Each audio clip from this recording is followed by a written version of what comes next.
तव दास दास म्हणता,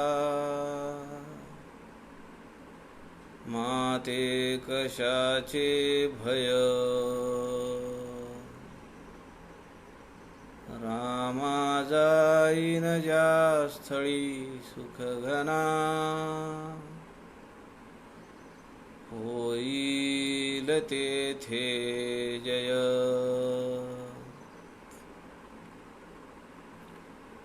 रामाया भुवनात्रयी तुझ विणा,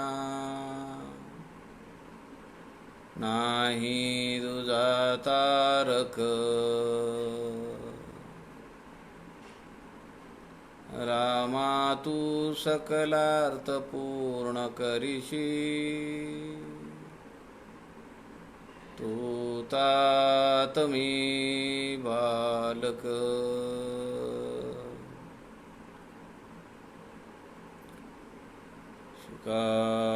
सारिखे पूर्ण वैराग्य ज्याचे,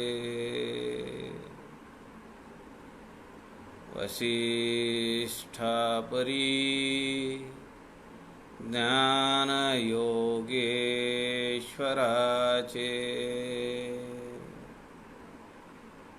कवी वाल्मिकी सारिखा मान्य ऐसा. नमस्कार माझा सद्गुरु रामदासा. जय जय रघुवीर समर्थ, सब संतन की जय.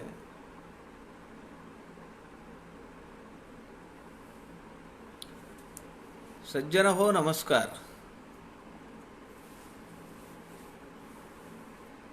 राष्ट्रगुरु समर्थ रामदास स्वामींच्या वाङ्मयाचा अभ्यास, त्यावर काही चिंतन समर्थ भक्तांनी करावं या उद्देशाने आदरणीय प्रवीणजी शास्त्री दिवाकर यांनी संत समागम या फेसबुक लाईव्ह पेजचं हे माध्यम आपल्याला उपलब्ध करून दिलेलं आहे. आपण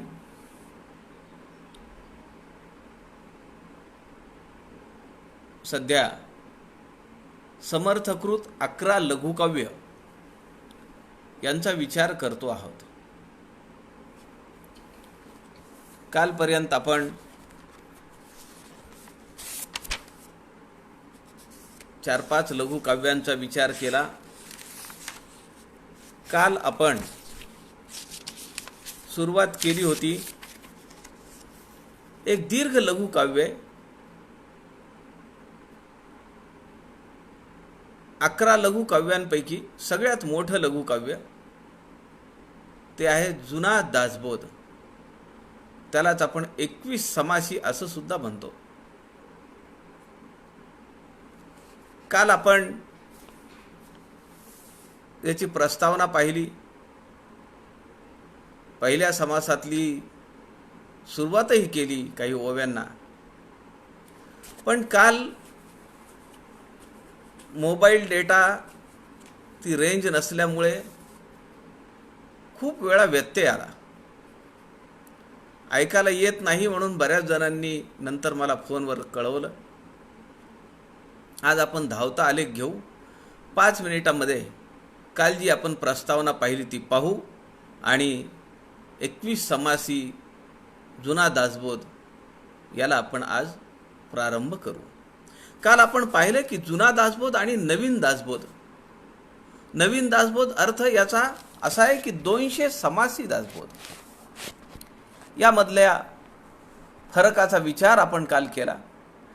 जुना दासबोध हा केवळ 21 समासांचा आहे, तर प्रचलित दासबोध हा 200 समासांचा आहे. 21 समासी दासबोध हा दासबोधाचं पहिलं अवतरण आहे. 200 समासी दासबोध हे दासबोधाचं पंचावतारी अवतरण आहे, 5वा अवतार आहे. हा 21 समासी दासबोध टाकळीला झाला. 200 समासी दासबोध शिवतरघळीमध्ये सिद्ध करण्यात आला. 21 समासी दासबोध हा केवळ पहिले शिष्य उद्धव स्वामींच्या आत्मिक उन्नतीसाठी समर्थ रामदास स्वामींनी सांगितला. पण वयाच्या प्रौढावस्थेमध्ये पंचावतारी 200 समासी दासबोध हे अखिल मानवी जीवनाच्या उत्थानासाठी सांगितला. 21 समासी दासबोध सांगत असताना समर्थ रामदास स्वामींचं वय हे 20-22 वर्षाचं आहे. तर 200 समासी दासबोध जेव्हा सिद्ध झाला तेव्हा समर्थांचं वय 57 ते 60च्या दरम्यान आहे, 50 ते 52च्या दरम्यान आहे. या जुन्या दासबोधमध्ये 1340 ओव्या आहेत. तर नवीन दासबोधामध्ये 200 समासी दासबोधामध्ये 7751 अधिक 2 ओव्या रिपीट झालेल्या त्या जर धरल्या तर 7753 ओव्यांचा प्रचलित दासबोध आहे. जुन्या दासबोधातले 4 समास त्याच नावाने 4था, 5वा, 6वा आणि 8वा हे 4 समास नवीन दासबोधामध्ये त्याच नावाने आहेत. समर्थ रामदासांची पहिली रचना झाली ती करुणाष्टक झाली, आर्ततेमध्ये झाली, तळमळीतून व्यक्त झालेली ती काव्य रचना आहे. त्यानंतर झाला दासबोध, जुना दासबोध. त्यामध्ये विशेषतः आध्यात्मिक तत्वज्ञान आणि सगुणोपासना प्रभू श्रीरामचंद्रांची हे विशेषत्वानी प्रकट केलेलं आहे. 200 समासी दासबोधामध्ये मानवी जीवनातल्या अनेक व्यवहारांपैकी ऐहिक आणि पारलौकिक वाटचालीसाठी सगळेच्या सगळे विषय समर्थ रामदास स्वामींनी घेतलेले आहेत. जुना दासबोध 21 समासी दासबोधामध्ये काही ठिकाणी जोश आहे, काही ठिकाणी कमी वयाची ती तारुण्य सुलभता आहे. 200 समासी दासबोधामध्ये अत्यंत संयमितपणे दिलेलं ज्ञान आहे. लघुकाव्यामध्ये 11 लघुकाव्यांपैकी हे सगळ्यात मोठं दीर्घ असं प्रकरण आहे, ज्याचं नाव आहे 21 समासी अर्थात जुना दासबोध. आज आपण या 21 समासातल्या पहिल्या समासापासून पुनश्च एकदा चालू करूया. श्रीराम समर्थ श्रीराम. मन मीपणे निर्बुजले, स्वामीच्या पदी मिसळले, ऐक्य रूपे स्वयेची झाले, पद आपण श्रीराम. स्वामी सेवकपण वावो, जाणावा तो स्वामी रावो, ऐसिये निजपदी ठावो, भाग्यानुसार श्रीराम. शब्दी निशब्द झाले, उच्छिष्ट श्रवणे खादले, ते अभ्यंतरी बैसले, स्वयंबोध रूप श्रीराम.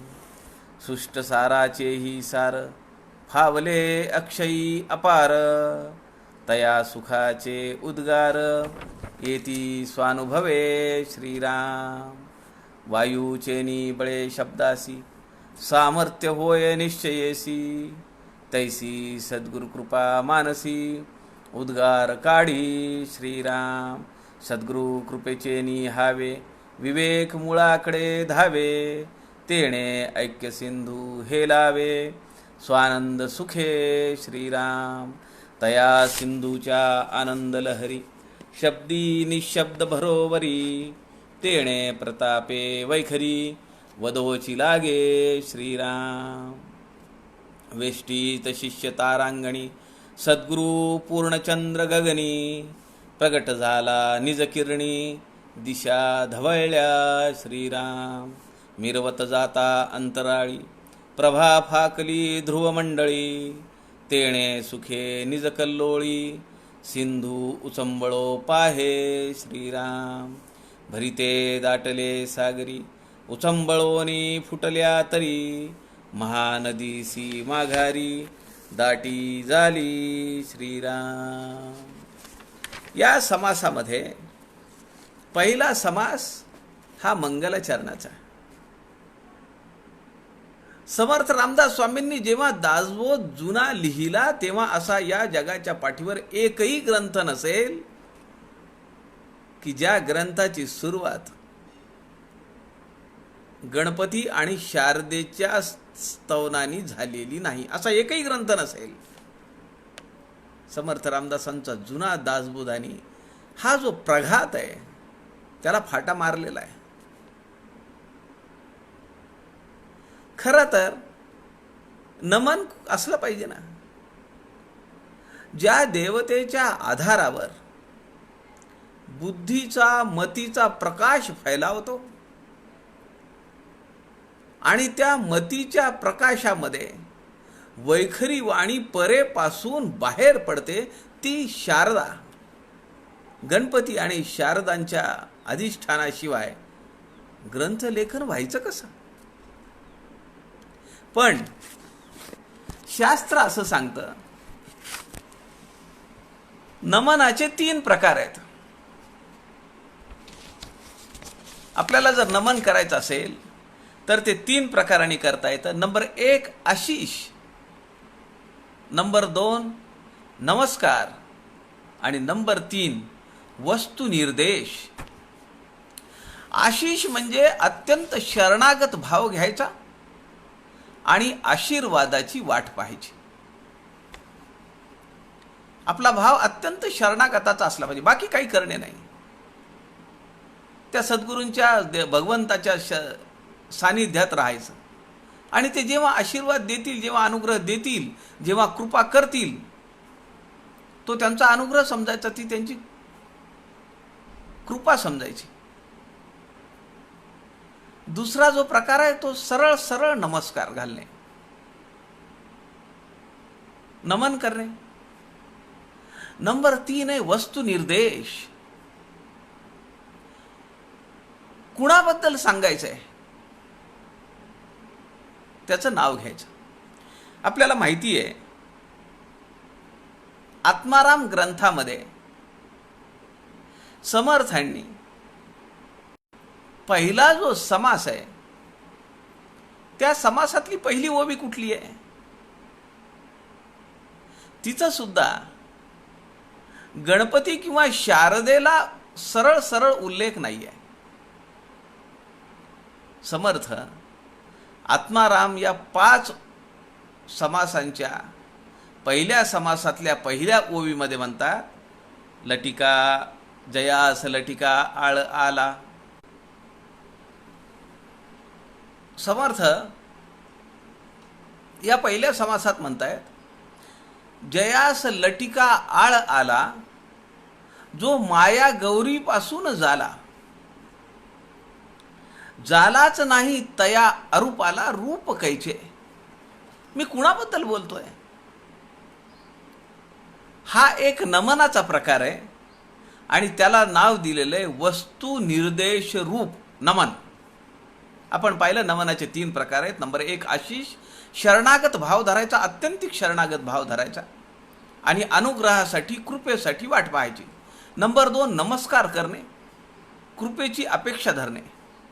नंबर 3 वस्तू रूप निर्देश, वस्तू निर्देश रूप नमन. समर्थ या ठिकाणी म्हणतात जयास लटिका आळ आला. आता हे शब्द कसे आहेत? लटिका म्हणजे खोटा, आळ म्हणजे खोटाच. ज्याच्यावर खोटा आरोप आला, जो माया गौरी पासून झाला.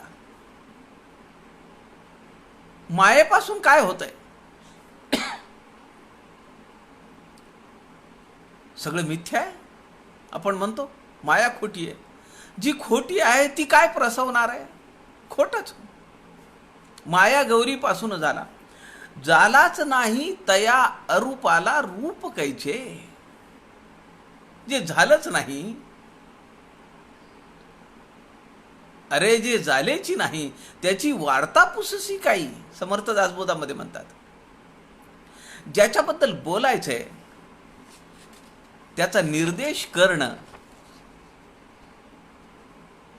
त्याचा लाक्षणिक उल्लेख करणं हा एक नमनाचा प्रकार आहे. आणि या ठिकाणी समर्थ रामदासांनी मंगलाचरणाच्या पहिल्या समासामध्ये तसा निर्देश केलेला आहे. समर्थ काय म्हणतात, मन मीपणे निर्बुजले, स्वामीच्या पदी मिसळले, ऐक्य रूपे स्वयेची झाले पद आपण. माझं मन जे आहे ते मीपणे निर्बुजले, तिथं मीपणा राहिलाच नाही. स्वामीच्या पदी मिसळले. स्वामी कोण आहेत?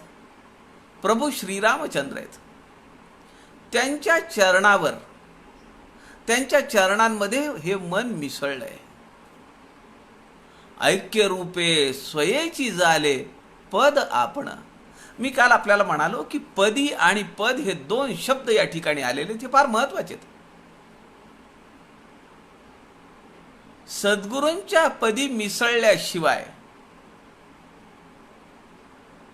आपलं आढळ पद मिळत नाही.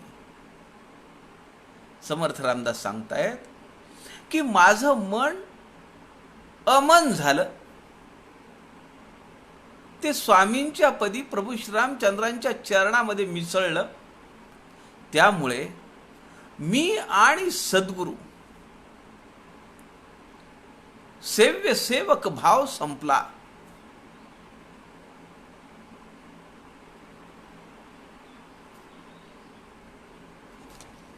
पहिल्याच ओवीमध्ये समर्थ रामदासांनी या मंगलाचरण समासामध्ये परमात्म स्वरूप सद्गुरूंशी एक रूपता झालेली सांगितली आहे. 20-22 वर्षाचं हे पोर आहे आणि हे आपल्या शिष्याला सांगताय की मी आता माझ्या सद्गुरूंपासून किंवा आपल्या सद्गुरूंपासून वेगळा नाहीये. काय कमांड आहे, काय अधिकार आहे. आमच्या पोरांना तर 20-22 वर्षात तर करिअर कशात करायचे हेही समजलेलं नसतंय. पण समर्थ रामदासांनी आपलं करिअर काय ते पाहिलं आणि करिअर पाहून त्यामध्ये एवढी प्रगती केली आहे. अहो ते अवतारी पुरुष होते, का नाही करणार. मी आणि शिष्य, सद्गुरू आणि शिष्य हे वेगळे नाहीत. ऐक्य भाव आहे, द्वैत संपलेलं आहे. ज्याप्रमाणे शिष्यांची परीक्षा घेताना समर्थांनी विचारलं किती पारायणं झाली, कुणी 50, 100, 150, 200, 500 पारायणं झाली म्हणाल. समर्थ म्हणाले, ऐसा सद्गुरू पूर्णपणे तुटे भेदाची कडसणी. मला पुढचे 2 चरण आठवत नाहीत, कुणीतरी सांगा. एकमेव पट्ट शिष्य, शिष्योत्तम कल्याण पुढे आले आणि ते म्हणाले, ऐसा सद्गुरू पूर्णपणे तुटे भेदाची कडसणी, देहे विण लोटांगणी तया प्रभूसी. आता माझा देह राहिलेला नाही. देह राहिलेला नाहीये म्हणजे काय, नाशिवंत झाला का, त्याचा नाश झाला का पंचभौतिक देहाचा. माझा देह राहिला नाही म्हणजे मी आता देहातीत झालेलो आहे. मी त्या देहाला चिकटून नाहीये. देहबुद्धी ते आत्मबुद्धी करावी, मनाच्या श्लोकांची शिकवण आहे. देहबुद्धी ते आपला प्रवास कसा असला पाहिजे, देहबुद्धीपासून आत्मबुद्धीपर्यंत. पुढे समर्थ म्हणताय, स्वामी सेवक पण वावो, जाणावा तो स्वामी रावो, ऐसिये निजपदी ठावो, भाग्यानुसार. मी काल आपल्याला असं म्हणालो, भाग्यानुसार म्हणजे पूर्व संचिताप्रमाणे. आमच्या प्रभुणे काकू औरंगाबादला आहेत.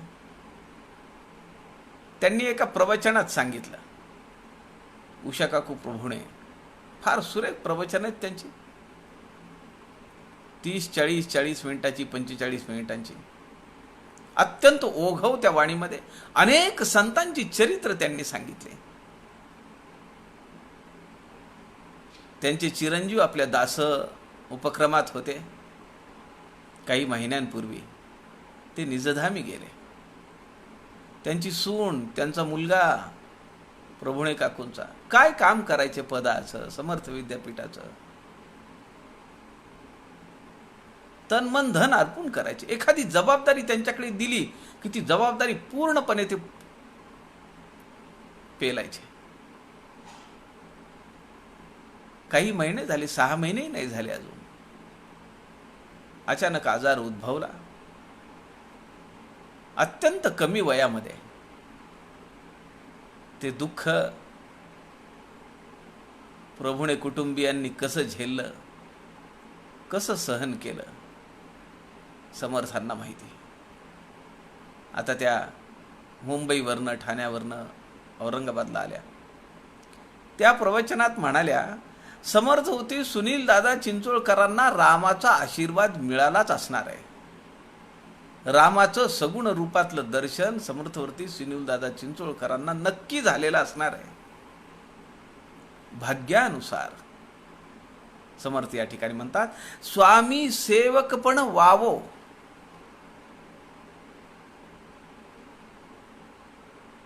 जाणावा तो स्वामी राव. वावो म्हणजे वेव ऑफ करणे. इंग्रजीमध्ये एक शब्द आहे वेव ऑफ, माफ करणे. काय आपण म्हणतो, 7-12 कोरा करणे. पटकन समजण्याच्या भाषेत स्वामी सेवकपण वावो, संपलं ते सगळं. जाणावा तो स्वामी रावो, ऐसिये निजपदी ठावो. भाग्यानुसार पूर्व सुकृत जसं असेल, पूर्व संचित जसं असेल, त्याप्रमाणे सद्गुरूंच्या निजपदापर्यंत आपल्याला पोचता येतं. याच जन्मी याची देही याची डोळा, हे सगळं अनुभवता येतं. मग आपण पाहिलं दासबोधामध्ये त्याच्यात सांगितलेलं आहे, लोह परिसेसी लागला, थेंबुटा सागरी मिळाला. किती वेळ लागतो त्याला, पण ती साधना आहे ना. थेंबुटा सागरी मिळाला, गंगे सरिते संगम झाला तत्क्षणी.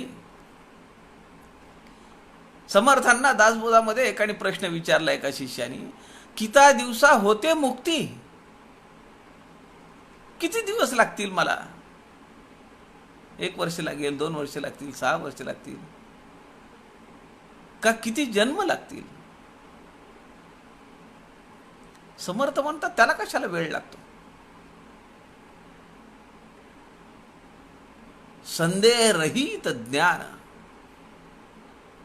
आणि सद्गुरूंवर पूर्ण विश्वास, या 2 गोष्टी जर मिळाल्या तर थेंबुटा सागरी बुडायला, लोह परिसेसी लागायला आणि त्याचं सोनं व्हायला उशीर नाही लागत.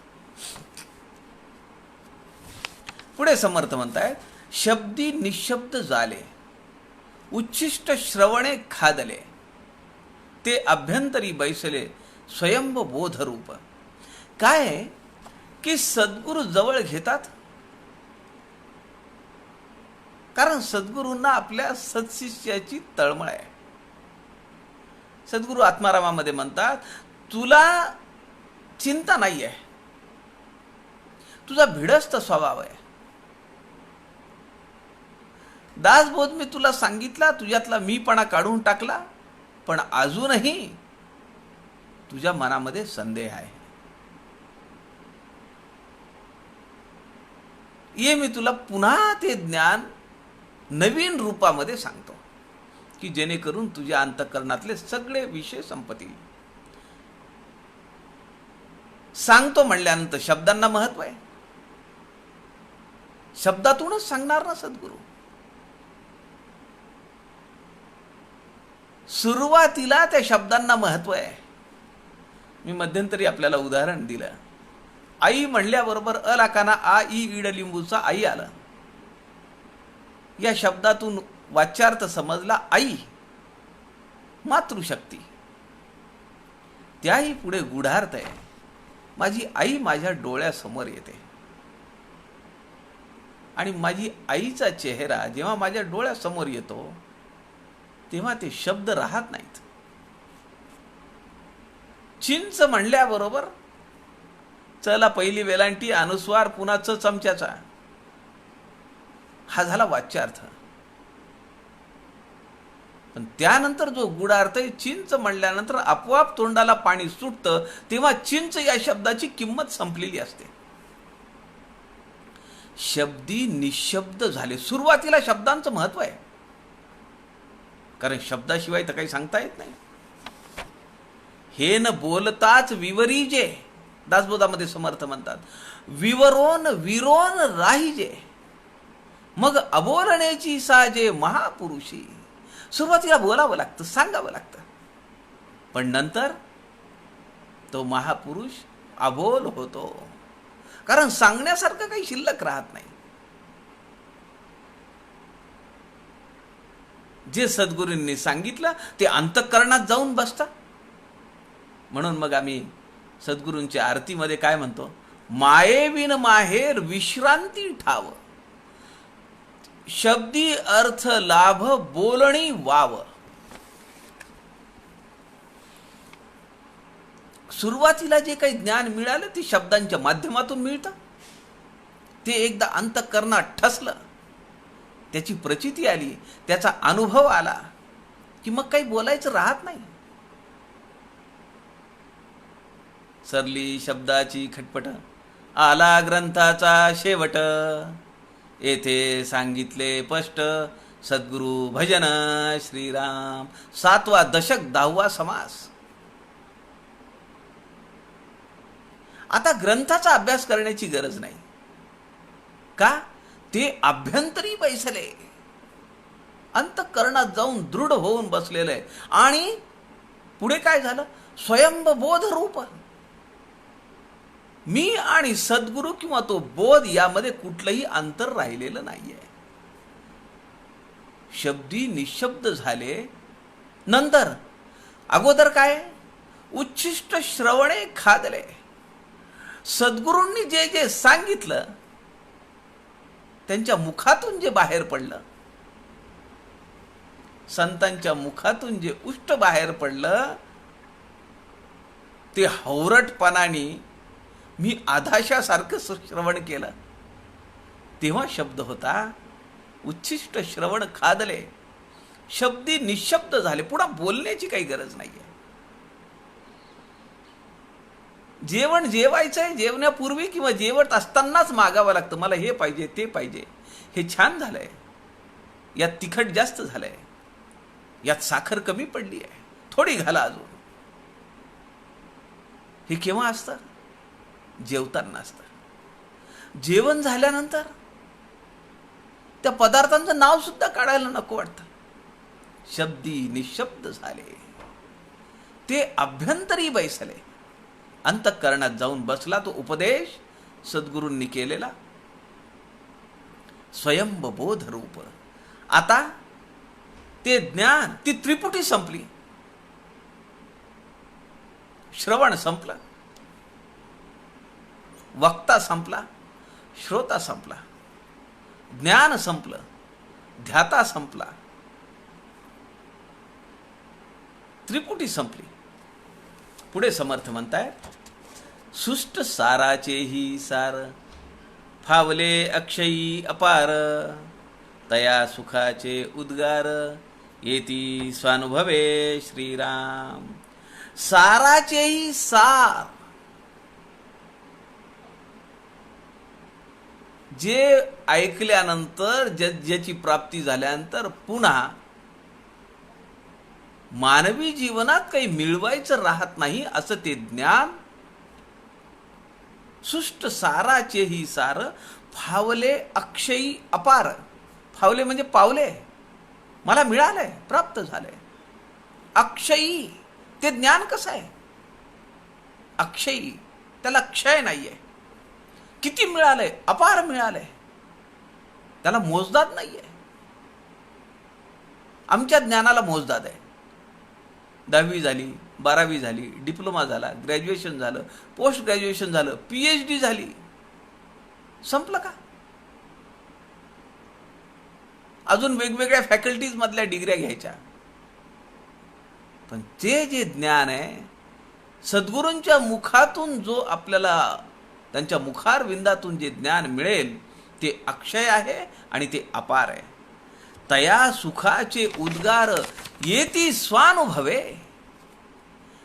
ते जे सुख आहे त्या सुखाचे उद्गार येती स्वानुभवे, जे अंतःकरणात उतरतं ते मॅच्युअर होतं, ते परिपक्व होतं, त्याला अनुभवाची जोड मिळते आणि ते भरजरी वस्त्र पुन्हा बाहेर पडतं उद्गारांच्या रूपाने. प्रभू श्रीरामचंद्रांची कृपा झाली, माता शारदेची कृपा झाली आणि समर्थांच्या वाणीतून जुना दासबोध एक भरजरी वस्त्र त्या वैखरीतून उद्धव स्वामींच्या पुढे प्रकट होत आहे. एक एक पदर उलगडत जातोय. वायूचेनी बळे शब्दासी, सामर्थ्य होय निश्चयेसी, तैसी सद्गुरु कृपा मानसी, उद्गार काढी श्रीराम. वैखरीतून बाहेर पडण्यासाठी वायूची गरज आहे. वायू जर नसेल तर शब्द नाही. आकाशाचा गुण काय आहे? शब्द आहे. आणि तो शब्द कशाच्या माध्यमातून येतो? वायूच्या माध्यमातून येतो. निर्वात पोकळीमध्ये किती आवाज केले ऐकू जाईल का? लांब नदीच्या तीरावर एक बाई भांडे धुतायत, कपडे धुतायत. त्या भांड्यांचा आवाज ते कपडे पिळून धुतत त्या दगडावर मारत असताना तो आवाज जो येतो ते वायूच्या माध्यमातून आपल्यापर्यंत पोहोचतो. वायू नसेल तर तो आवाज येणार नाही. समर्थ किती सूक्ष्म निरीक्षण आहे समर्थांचं. वायू किंवा त्यातला ऑक्सिजन ज्याप्रमाणे ज्वलनासाठी आवश्यक आहे, जी निर्वात पोकळी आहे तिथं जाळ नाही लागणार. तुम्ही करून बघा. मेणबत्ती पेटवा, एका बरणीत ठेवा आणि झाकण लावून टाका. जेवढा ऑक्सिजन त्यामध्ये आहे बरणीमध्ये तोपर्यंत ती जळेल, पुन्हा नाही जळणार. ती मंद होईल, शांत होईल. लगेच तुम्ही छिद्र पाडा, ती पुन्हा पेटून उठेल. वायूचेनी बळे शब्दासी, सामर्थ्य होय निश्चयसी. दृढतापूर्वक समर्थ सांगतायत, निश्चयाने सांगतायत. तसं जुना दासबोध रूपी भरजरी वस्त्र विणण्यासाठी सद्गुरूंची कृपा आवश्यक आहे आणि ती मला प्राप्त झाली आहे असं समर्थ सांगतायत. तैसी सद्गुरु कृपा मानसी, उद्गार काढी.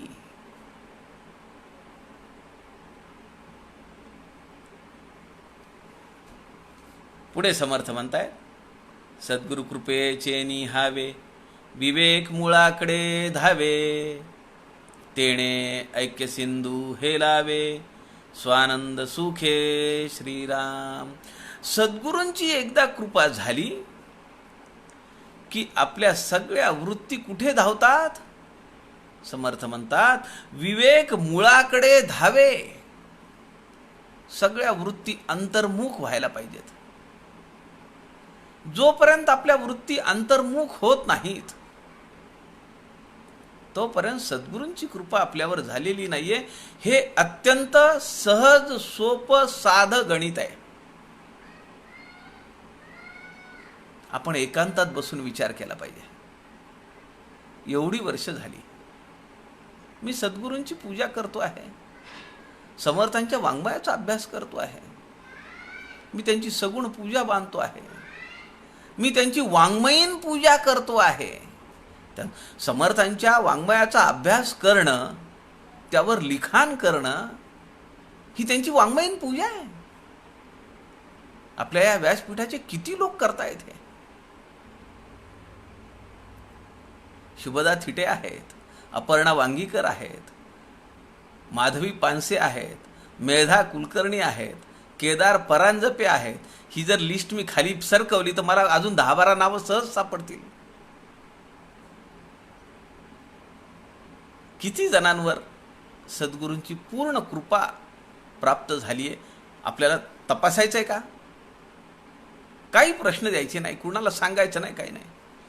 5 मिनिटं एकांतात बसायचं आणि विचार करायचा, खरंच माझ्या वृत्ती अंतर्मुख झालेल्या आहेत का मी अजूनही बहिर्मुख आहे? दृश्य विश्वामध्ये मी रमतोय का?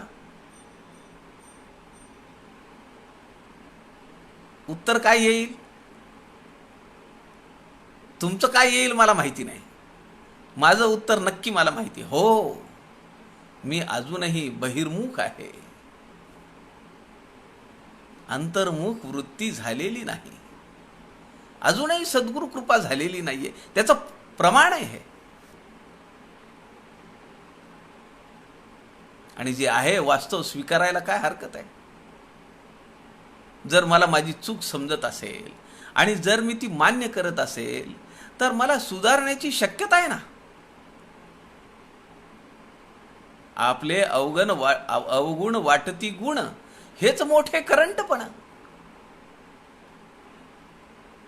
आमची लिप्तता कमी झाली आहे का एखाद्या व्यक्तीबद्दल, एखाद्या वस्तूबद्दल? झाली आहे?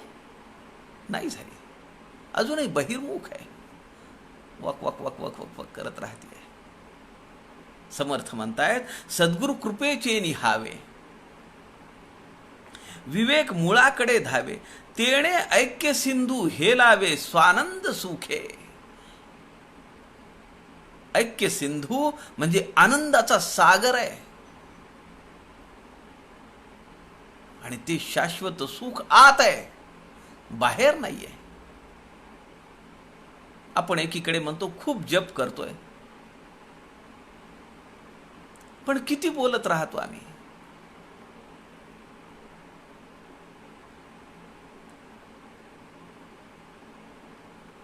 तासन तास आमचे गप्पा मारण्यात जातात. मग एकदा एक शब्द निघाला की त्यावर अनेक विषयांची वर्तुळ निघतात. फॉरवर्डेड विषय असंख्य असतात. आम्ही त्यात लिप्त होत जातो. आमचा मूळ तंतू अनुसंधान जे आहे ते तुटतं, ते कमकुवत होतं. ईश्वरे मोठे सूत्र केले, मनुष्य मात्र गुंतवून राहिले. पुढे समर्थ म्हणतात तया सिंधूच्या आनंद लहरी, शब्दी निशब्द भरोबरी, तेणे प्रतापे वैखरी, वदोची लागे श्रीराम. आता मी जे काही बोलतोय ते ही सद्गुरूंची कृपा आहे म्हणून बोलतोय असं समर्थ सांगतायत उद्धवांना. तया सिंधूच्या आनंद लहरी, शब्दी निशब्द भरोवरी. शब्द बाहेर पडतायत आणि ती अशी आवर्तन होऊन बाहेर पडतायत, लाटांच्या लाटा बाहेर पडतायत भरोवरी. तेणे प्रतापे वैखरी, त्या सद्गुरूंच्या कृपेमुळे वाणी वाटे वैखरी, परा पश्यंती मध्यमा आणि प्रकटपणे बाहेर पडणारी ही वैखरी वदोची लागे, ती बोलत राहते. माऊली म्हणते वाचे बरवे कवित्व, वाचे बरवे कवित्व, कवित्वी बरवे रसिकत्व. धीट, पाठ आणि प्रासादिक. समर्थांची काव्यरचना आपल्याला माहिती पाहिजे. वाचे बरवे कवित्व, गद्यापेक्षा पद्य चांगलं आहे, बोलण्यापेक्षा काव्य चांगलं आहे. त्या काव्यामध्ये रसिकत्व असलं तर अजून गोडी आहे. लोकांना आवडलं पाहिजे. पण त्याचाही परमोच्च क्षण कुठे आहे? नुसतं आवडून चालेल का? खूप लोकांचं ऐकण्यासाठी लाखो लोक बसलेले असतात. मध्ये जागा नाहीये. म्हणून बाहेर पेंडॉल टाकलेले असतात, मोठे मोठे स्क्रीन लावलेले असतात.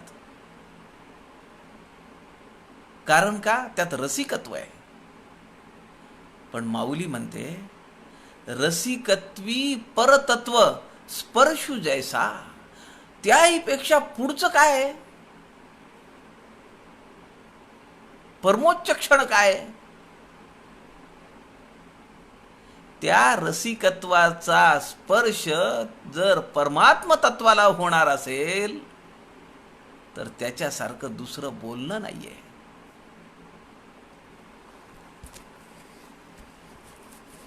शब्दांमधून त्या परमात्म स्वरूपाची सगुण मूर्ती डोळ्याच्या समोर उभी राहिली पाहिजे. ती डोळ्यांच्या आत उतरली पाहिजे.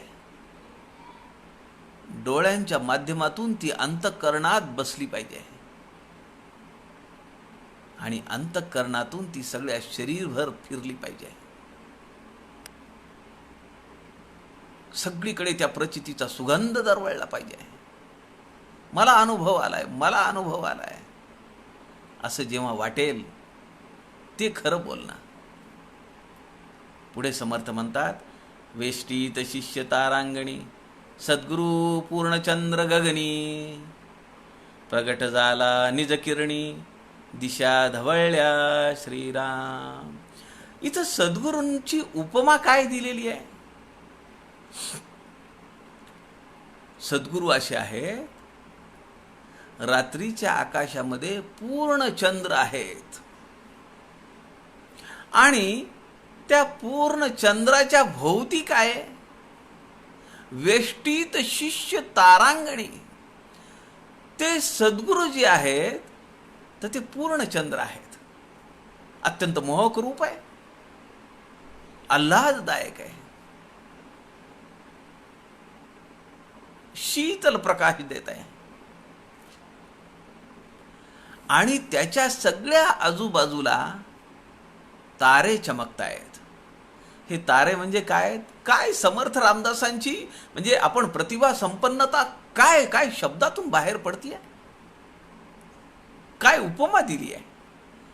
सद्गुरू म्हणजे पूर्ण चंद्र आहेत रात्रीचे आणि सगळे शिष्य जे बसलेले आहेत ते सगळे तारांच्या रूपाने आहेत. त्या ताऱ्यांच्या रूपाने आहेत. वेष्टीत शिष्य तारांगणी. त्या तारकांच्या रूपाने शिष्य बसलेले आहेत. त्यांनी सद्गुरूंना वेष्टन केलेलं आहे. सगळे त्यांच्या अवतीभोवती बसलेले आहेत. सद्गुरू पूर्ण चंद्र गगनी. प्रगट झाला निज किरणी दिशा धवळल्या. निज किरणी. सद्गुरूंच्या त्या शरीरातून जे ज्ञानाची किरण बाहेर पडतायत त्या किरणांनी दश दिशा उजळून निघालेल्या आहेत. अज्ञानाचा अंधकार नाश पावलेला आहे. शिष्यांच्या अंतःकरणात असलेला संशय सगळा संपलेला आहे. स्थितोस्मी गतसंदेह करिष्ये वचनम तव. सद्गुरु कृपा झाली की काय होतंय ते कुरुक्षेत्रावरच्या अर्जुनाकडे पाहिल्यानंतर आपल्या लक्षात येईल. संभ्रमावस्था आहे, मोह आहे, गर्भगळीत झालाय, हातापायांना कंप सुटलाय, घाम फुटलाय सगळ्या शरीराला, हातातून धनुष्य गळून पडेल अशी अवस्था आली आहे. आणि अशा वेळी सद्गुरूंची कृपा झाली. सद्गुरूंच्या वैखरी वाणीतून गीता बाहेर पडली. मग तेव्हा सगळं ऐकल्यानंतर तोच संमोहामध्ये भरंगळलेला अर्जुन म्हणतो, स्थितोस्मी गतसंदेह. माझे सगळे संशय, माझे सगळे भ्रम संपलेले आहेत. सद्गुरूंच्या निज किरणे, त्यांच्या शरीरातून त्यांच्या वाणीतून जे ज्ञानाची किरण फाकतायत त्यातून सगळ्या दिशा धवळलेल्या आहेत. सगळ्या दिशा उजळून निघाल्या. मिरवत जाता अंतराळी, प्रभा फाकली ध्रुव मंडळी. तेणे सुखे निज कल्लोळी, सिंधू उचंबळो पाहे. मिरवत जाता अंतराळी, तो जो ज्ञानाचा प्रकाश आहे त्यांनी सगळ्या अज्ञानाचं तम निराश केलेलं आहे. प्रभा फाकली ध्रुव मंडळी, ती प्रभा सगळीकडे देदीप्यमान झालं ते ध्रुवमंडळ. तेणे सुखे निज कल्लोळी, सिंधू उचंबळो पाहे. आनंद सागर असा तुडुंब भरलेला आहे आणि त्याच्या लाटावर लाटा निघतायत.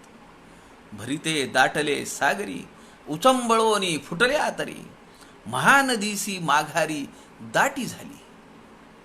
उदक चढले अळमाळ, फुटले वाहती खळाळ. तेने बळे सरिता जळ उफराटे वाहे. तैसी वृत्ती स्वरूपी मिळाली, मिथ्यत्वे माघारी मुरडली. सिंधूचेनी लोटे आली, जेथील तेथे. आनंद सिंधू उचंबळला, तेणे ब्रह्मगोळ बुडाला. उडगणेसी मयंक झाला, सिंधूची अवघा. स्वर्ग मृत्यू आणि पाताळ, अवघे भरले अक्षोभ जळ. मंगळ मातेचे ढेकुळ विरोनी गेले.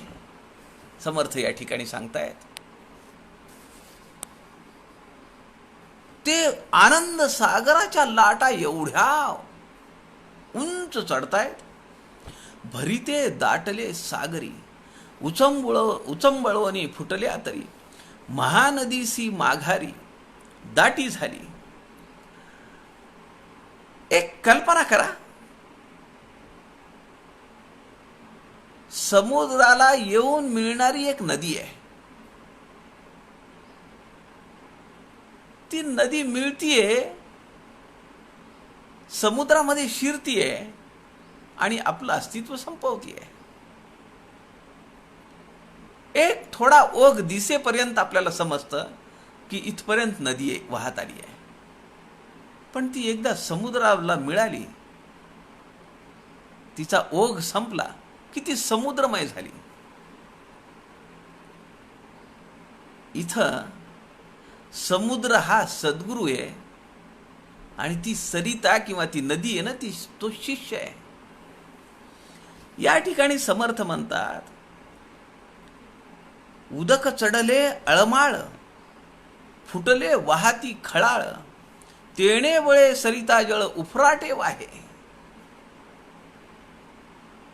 तो शिष्य जो आलेला आहे, मनातल्या अनेक शंका कुशंका संशय घेऊन सागराला भरती आलेली आहे. सागरामध्ये चान्स नाही जायला. भरिते दाटले सागरी, उचंबळवणी फुटल्या तरी, महानदीसी माघारी दाटी झाली.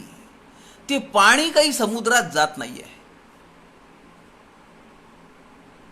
ते पाणी तुंबतं नदीमध्ये. शिष्याची अवस्था अशी आहे. तैसी वृत्ती स्वरूपी मिळाली, मिथ्यत्वे माघारी मुरडली. सिंधूचेनी लोटे आली, जेथील तेथे. मनात जर शंका असतील, संशय असतील, म्हणून भगवंत म्हणतात, संशयात्मा विनश्यती. संशय मनात धरून जर आपण काही करायला गेलो तर ते काम नीट होणार नाही, त्याचं फळ मिळणार नाही. संशयात्मा विनश्यती. मग ज्ञान कुणाला मिळेल?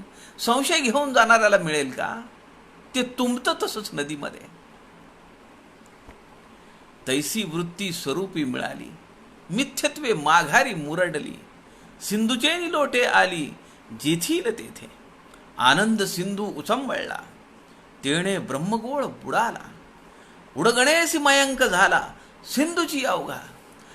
आता याची संशय शंका प्रश्न कुठल्या कुठे गेले निघून. का? त्या सिंधूच्या लहरी एवढ्या उंच उडतायत. किती उंच आहेत? 5 फूट, 10 फूट, 50 फूट. समर्थ म्हणतायत, उडगणेसी मयंक झाला, आकाशापर्यंत त्या आनंद सिंधूच्या लहरी उचंबळल्या. सगळं नक्षत्र मंडळ, चंद्र, तारका सगळं अवघ सिंधुमय झालं. सिंधूची अवघा. आणि काय झालं? तेने ब्रह्मगोळ भरला, सगळं दृश्य विश्व भरलं. आता याचा संशय प्रश्न किंत कशाचे आलेत? समर्थ दासबोधामध्ये म्हणतात, उगमा पहिलीकडे गेले, तेथे परतोन पाहिले, तव ते पाणीच आटले, काही नाही श्रीराम. उगमा पहिलीकडे, चंचळ नदी, दासबोध. उगमा पहिलीकडे गेले, तेथे परतोन पाहिले. एकदा समुद्रामध्ये गेल्यानंतर मागे वळून पाहायला काय? समुद्र आहे. तिथं सरिता कुठे आहे? जिथून उगम झाला त्या उगमाच्या पलीकडे गेल्यानंतर आता पाणी नाहीये, काहीच नाहीये. पाणी म्हणजे दृश्य विश्व. ज्या पाण्यातून पोहत उगमाच्या पलीकडे आम्ही जातो, साधना आम्हाला घेऊन जाते. मग परतून पाहिल्यानंतर अरे काहीच नाहीये. मी विनाकारण त्या पाण्यामध्ये असलेल्या मगरींना, सुसरींना घाबरत होतो. साधकाने साधना करीत स्वस्वरूपापर्यंत जाणं म्हणजे उगमा पहिलीकडे जाणे. साधना मोठी अवघड आहे. चंचल नदीच्या प्रवाहाप्रमाणे तर कुणीही जाईल. आपल्यासारखी सगळी मंडळी त्या प्रवाहामध्ये पतित होत आहेत, प्रवाहापतित होत आहेत. पण फार विरळा लोक असतात, ते विरुद्ध दिशेला पोहतात. अवघड आहे विरुद्ध मुळात पोहणंच अवघड आहे. मी खूप दिवस प्रयत्न केला शिकायचा, पण त्या पाण्याच्या भीतीने काही मी शिकू शकलो नाही. आजही मला असं वाटतं की पोहणं खूप अवघड आहे. पोहणं अवघड आहे, त्यातल्या त्यात पुन्हा विरुद्ध दिशेला पोहायला जायचं. एक हिंदीमध्ये काव्य आहे, साधना का पथ कठिन है, शपथ लेना तो सरल है, पर निभाना ही कठिन है. साधना का पथ कठिन है. 4 कडव्यांचं हे काव्य आहे. है अचेतन जो युगों से, अत्यंत अर्थपूर्ण शब्द आहेत या काव्यातले. साधना का पथ कठिन है, शपथ लेना तो सरल है, पर निभाना ही कठीण है. आम्ही खूप म्हणतो, येऊ करीन, तेव्हा करीन, असं करीन, तसं करीन. आता रामनवमी आली आहे, रामरक्षा लिहून काढायची आहे, मारुती स्तोत्र लिहून काढायचं आहे, रामपाठ लिहून काढायचा आहे, आमचा जप व्हायचा आहे दररोजचा. काय काय होईल? साधना का पथ कठिन है, शपथ लेना तो सरल है, पर निभाना ही कठिन है. एका कडव्यामध्ये कवी म्हणतो, है अचेतन जो युगों से, कित्येक जन्म त्यांचे, जन्म आणि मृत्यू ह्याच्यामध्ये त्याचं आयुष्य सगळं संपत चाललं. है अचेतन जो युगों से, लहर के अनुकूल ही बहते. जसा प्रवाह असेल त्याप्रमाणे वाहतात. जे अचेतन आहेत, ज्यांना ज्ञान नाहीये, आत्मज्ञान प्राप्त झालेलं नाही, जे बद्ध आहेत, मी म्हणजे हा देह आहे असं मानणारे अचेतन. है अचेतन जो युगों से, लहर के अनुकूल ही बहते. जसा प्रवाह येईल तसेच वाहत जातात. साथ बहना तो सरल है, साथ बहना तो सरल है, पलट बहना ही कठिन है. साधना का पथ कठिन है, शपथ लेना तो सरल है, पर निभाना ही कठिन है. अत्यंत सुरेख काव्य हे एक गीत आहे. ते आमच्या ग्राहक पंचायतीच्या मेळाव्यामध्ये, बैठकांमध्ये आमच्याकडे आम्ही म्हणतो हे अत्यंत सुरेख अर्थपूर्ण गीत आहे. या गीतामध्ये पुढे असं म्हणलंय की साधना करून इंद्राचं पद मिळवणं विशेष अवघड नाहीये, पण इंद्राचं पद मिळाल्यानंतर अहंकार नसणं हे अत्यंत अवघड आहे. अशी ही साधना आहे. पुढे समर्थ म्हणतायत, स्वर्ग मृत्यू आणि पाताळ अवघे भरले अक्षोभ जळ, मंगळ मातेचे ढेकुळ विरोन गेले. जसा मातीचं ढेकूळ पाण्यामध्ये टाकावं, मी अनुभव घेतलेला आहे. एक ढेकूळ घ्या, खडा मातीचा, काळ्या मातीचा खडा, आणि तो पाण्यात सोडा. तो तळाला जाईपर्यंत विरघळतो. स्वर्ग मृत्यू आणि पाताळ अवघे भरले अक्षोभ जळ, ते उसळणारं पाणी तिन्ही लोकांमध्ये समाविष्ट झालं आणि शांत झालं. मंगळ मातेचे ढेकुळ विरोन गेले. ती जी अवस्था आहे ना, उगमा पहिलीकडे जाणे, आपलं अस्तित्व संपणे, आणि सद्गुरूंची कृपा झाल्यानंतर, ते ज्ञान प्राप्त झाल्यानंतर समर्थ ती अवस्था वर्णन करतात मनाच्या श्लोकांमध्ये. कळे आकळे रूप ते ज्ञान होता, तिथे आटली सर्व साक्षी अवस्था. मना उन्मनी शब्द कुंठित राहे, तोगे तोची तो राम सर्वत्र पाहे. आता माझं अस्तित्व नाहीये, आता ऐक्य भाव निर्माण झाला. सद्गुरू आणि शिष्य हे दोघं राहिलेच नाहीत. कैचे देव कैचे दानव, कैचे जीवपणे मानव, आकार विरोनिया सर्व निर्विकार झाला. कुठलाही आकार राहिला नाही, सद्गुरुमय होऊन गेला. अशी अवस्था आमच्या जीवनाला प्राप्त झाली पाहिजे. समर्थांच्या जुना दासबोधाचं विवरण, उरलेल्या ओव्यांचं 15 ओव्या आपण आज पूर्ण केल्या. उरलेल्या ओव्यांचं विवेचन आपण उद्याच्या दुपारी 3 वाजताच्या सत्रामध्ये करूया. आपल्या सगळ्यांच्या हृदयस्थ परमेश्वरास नमस्कार करतो. झालेली सेवा समर्थांच्या चरणी अर्पण करतो. जय जय रघुवीर समर्थ.